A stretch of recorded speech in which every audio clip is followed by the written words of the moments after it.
きた。じゃあ次はこれで卵焼き作ろう。 Y'all do know the phrase is that you can't make an omelet without breaking a few eggs, right?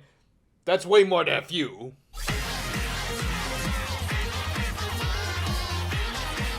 We opened this week right from where we left off last week, with Shoma having rescued Tamaki from the monster of the week and releasing her without his sword because I guess he's okay with possibly breaking the poor girl in half. Though he did learn that his child-friendly appearance was somehow scary to the people of this world, so he decided to hide.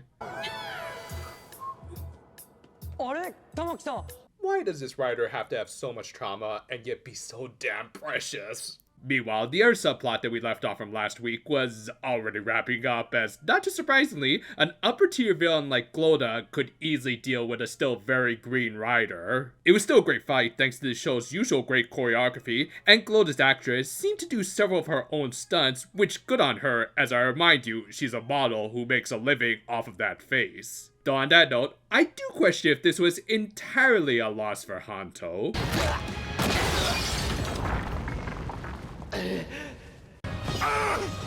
It should have been me, not him! Later, Shoma escorted Tamaki back home and clarified as much as he could about what happened to her and the gallery owner, which in the end basically just meant that her study abroad was off the table, leaving her so disappointed that she just kind of disappeared for the rest of the episode. I mean, yeah, she's not important anymore, but still, it's a little weird that we didn't really get a follow-up. Regardless, it did hurt Shoma that he ended up leaving her in such a disappointed state, though, ironically, that would also make her less attracted to the Grand Newt, so mission accomplished? Well, anyway, there was another plot point that needed to be addressed, as Sachika was still covered in the paint that the other artist named Suetsugu had splashed her with after she did kind of patronize him after his art wasn't appraised. She managed to wash it off, but other things couldn't be as easily cleaned off. また明日。 Oh, that sweet, sweet visual storytelling. Oh wait, that's actually just Nutella.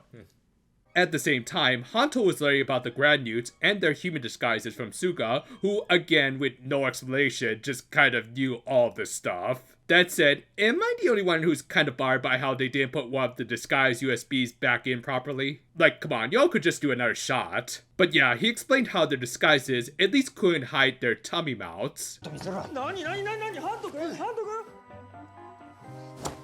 Yeah, he is in surprisingly good shape for a guy who mostly plays card games on motorcycles. And the leaders of said alien race were holding a little performance review for the Terror Twins. Glada revealed the existence of Valen, but they assumed that she was talking about Gavv, resulting in them busting themselves over the fact they hid the return of their little brother. As a result of that, and all of their recent failures, Longo downsized them, which granted is hard to do when they're already that small. Nah, but seriously, who doesn't enjoy some good old karma for these brats? The next day, Hanto decided to look into Tamaki, having found her passport at the gallery. Shoma of course tried to cover things up, but our secondary writer wasn't going to give up that easily, so he stuck around until he saw another quote-unquote gallery owner visit the artist, this time going for Suetsugu. And interestingly, while his voice gave away that it was the Grand Newt from last week, who survived for reasons we'll get to later, he was clearly being portrayed by a guy who wasn't even Japanese. Specifically, he was played by this guy named Korshi Amini, or Ingo, who's ethnically Iranian. Obviously, this was meant to show that he lost his other disguise and went with this one, as I guess the Grand Newts are surprisingly inclusive. Though, why the obvious fake mustache? 私イタリアで画商をしている。 I probably shouldn't say anything. Later, Sachika's great aunt, yeah, I made a mistake last week, go figure, stopped by to apologize for her tenant's behavior. Though, as a result, it forced her to finally acknowledge what had happened, and also why she did snap back, because while she did overstep her bounds a little, that was still a pretty jerk move by Suetsugu. Well, as it turned out, she had previous similar experiences as a kid, with her friends often saying that she wouldn't understand what they were going through. And while we weren't given the full context, I think they were likely referring to the fact that she grew up in privilege. I mean, just look at the home she and her great aunt live in. Thankfully, she clearly didn't grow up to be like certain other ungrateful sociopathic brats, but yeah, at the same time, it does kind of mean that she likely hasn't struggled as much, say, those artists. Though, as her aunt pointed out, that didn't mean that she also couldn't feel empathy. Really good stuff that I actually can't really relate with, as I will admit, I'm a bit of a Nepo baby myself, and I do feel like I don't understand the feelings of some of my less fortunate friends, but really, that just means that we have to be all the more amiable. The next day, Shoma and Sachika met with Hanto, who explained his suspicions about the fake Mario. So they tried to figure out a way they could bust him by exposing his tummy. 線の変じゃない？だって化け物じゃなかったらうちらやばい人だよ。Never stopped every harem protagonist ever. Actually, they kind of did use that sort of technique by dropping some coffee on him and exposing his tummy mouth. As a result, the writers chased him out of the house to fight him. This left Suetsugu a tad bit disappointed that his opportunity at fame was taken away from him twice in a row. It was honestly a pretty hard scene to watch, with both this guy's breakdown and Sachika trying to process what she could do to help. In the end, she did manage to calm him down by placing all of the blame on fake Mario, and even went to deal with him herself. Though of course, the writers took him on first, with neither seeing the other's transformation, though Shoma had a bit of a harder time hiding his in easily the funniest bit of the episode. But yeah, both guys got out their guns, and seemingly defeated him again, but thanks to Naivel working on his flabby stomach, he seemed to gain the power of immortality. Of course, the writers didn't believe it, and thanks to Sachika, his trick was quickly exposed, thanks to some yellow paint, which this show really seems to like putting that on her. I wonder if that's going to lead to anything later. But yeah, thanks to her, they managed to figure out that his so-called immortality was actually him using a shadow clone jutsu that couldn't carry over the paint, or rather, the yellow sheet that was pasted onto that costume. 20/20 vision, y'all can't fool these eyes.